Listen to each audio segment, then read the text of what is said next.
Hey, to turn on Hey Google on the Galaxy S24 or S24 Plus, all you have to do is just to click on the Google application, then click on the right upper corner on your Google account and go into the settings. Now from this, we'll have to actually go into the Google Assistant, and we'll have to go into the Hey Google and the voice match. So now we have to click on this icon to turn on the Hey Google, then scroll down, click I agree, scroll down one more time and tap I agree. In my cases, it is already set up because I'm just using my account.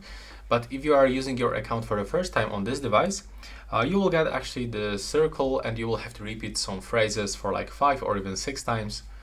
And that's basically it.